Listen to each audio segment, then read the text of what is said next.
7 o'clock on Feel Good Friday, the 27th of May, which means that it's now time to say Bore da, Bill Carne. Bore da, young fella, how are you?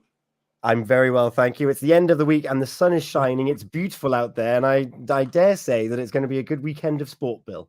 There's plenty going on, and what it's just flying by, Tom. When you think this is week 6 of the cricket, that means after this weekend we'll be 1/3 of the cricket season over. It scares the life out of me. We've now got the first rounds to Harris and Allen done as well. How is it 6 weeks already? And I was looking at the results for the Harris and Allen from the midweek games and thinking that, oh wow, they're another stage gone. Like it feels like we're nearing the end of it already. It's quite an incredible thing. It just carries on going. Yeah, we're down to the last 8 now of the Harris and Allen. Wow. And Bill, the Harris and Allen took place this week. What were your standout fixtures? Well, there's it was a close result again. Carew won this time by a massive 22 runs, which is unusual for them. Recently they've been losing by more than that. But Carew beat Saundersfoot 187 for 8 to 165. Openers Tim Hicks and Nick Davis had half centuries there. Pembroke Dock lost to Kilgetty, who are in Division 3, which was a little bit of a shock, but Kilgetty are working their way back through. Levi Hughes took 4 for 22 for Kilgetty as they won by 5 wickets. Llanryan Fraser's team lost to Branston 94 for 6 to 92 all out. Kristen Bennett, he's a real force fast bowler, big hitter for Herbie. He had 5 for 13. Lord Rennie, of course, you'd expect to win at Burton, 93 all out, 97 for 1. Remember this name, Tom? Troy Purslow. Troy Purslow. Troy Purslow. He scored 45 not out. They lost their key batsman last year in Curtis Marsh. He went up the line. But one of their boys, James Buckle, was in somewhere buying something, and he got chatting to a fella, and he said, you couldn't tell me where there's any cricket going on. I've come over from Perth in Western Australia, and I'd like a game. Of course, James grabbed him for Loreni, quite rightly, and he started like a bomb. So there's the name to remember. Troy Purslow, 45 not out. Langham beat Tish by 4 runs.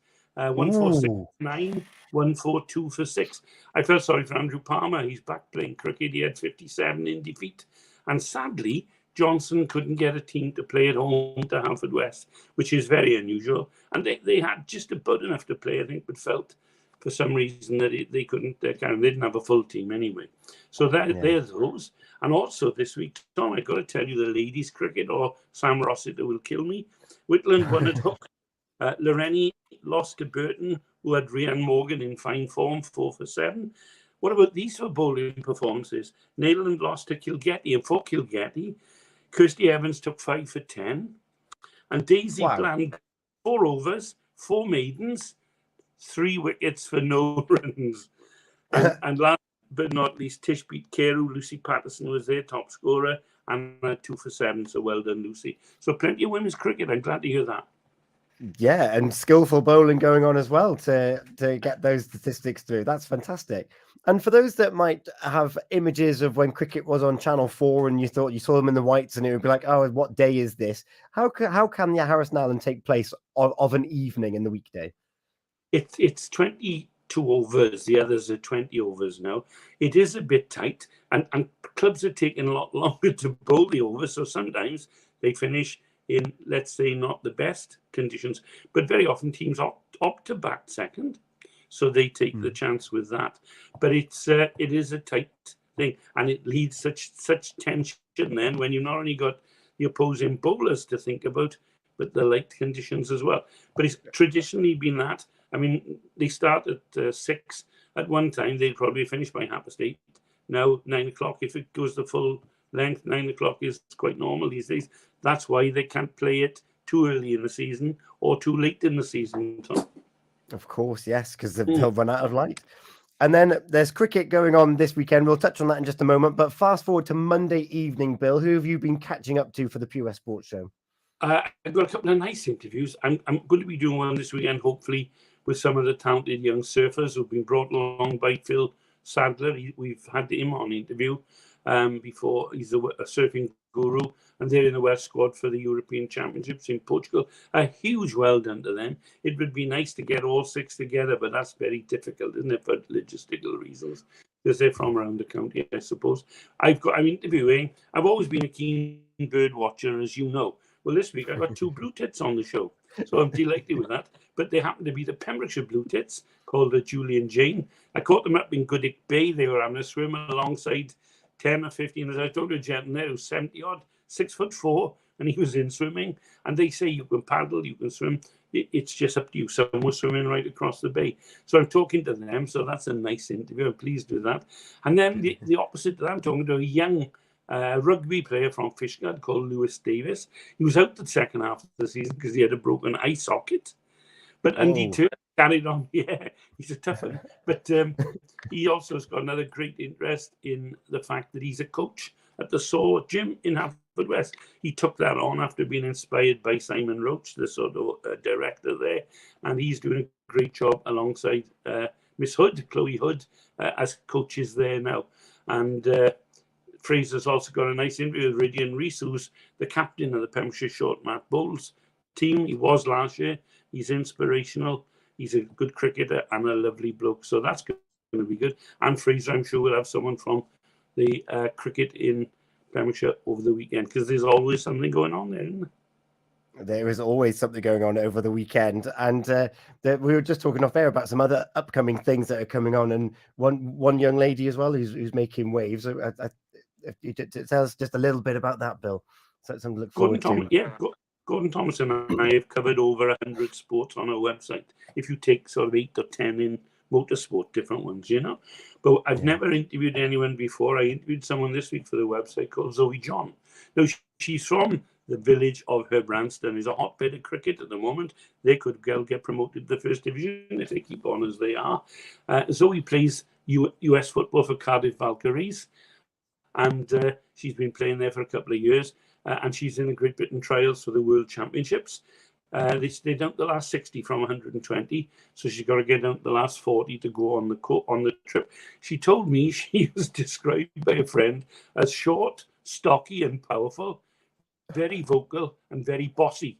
And she says that's a perfect description of her. So we've got to get her on Monday nights. And of course, another great character we've had on before. We started, Gordon and I, working with her in the Telegraph. I'd worked with her and Ben in Radio Pembrokeshire, lovely lady, Kerry Coleman Phillips, and she's going to be playing. She's involved in tennis, rugby, cricket, you name it. Kerry has a go.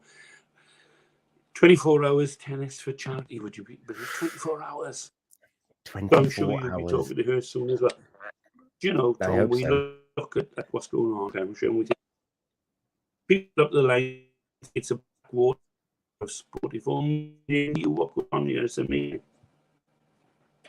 Yeah. Oh, your line's breaking up a little bit there, Bill. Are you there with us now? You're talking about how wonderful Pembrokeshire sport is and how much there is going on, and it's great that we've got resources such as Pembrokeshire Sports .co.uk to keep us up to date with that. And then just very quickly, Bill, if people want to go out and see sport, what can they get up to this weekend?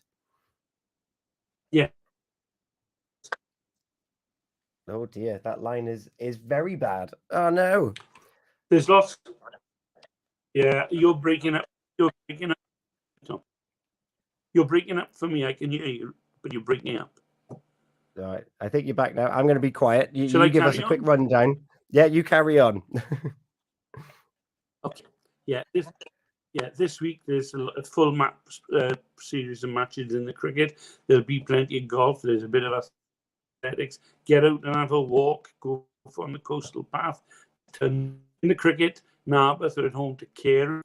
Unusual game. I never thought I'd be saying this. Neyland against Haverfordwest. Top versus bottom. That's amazing.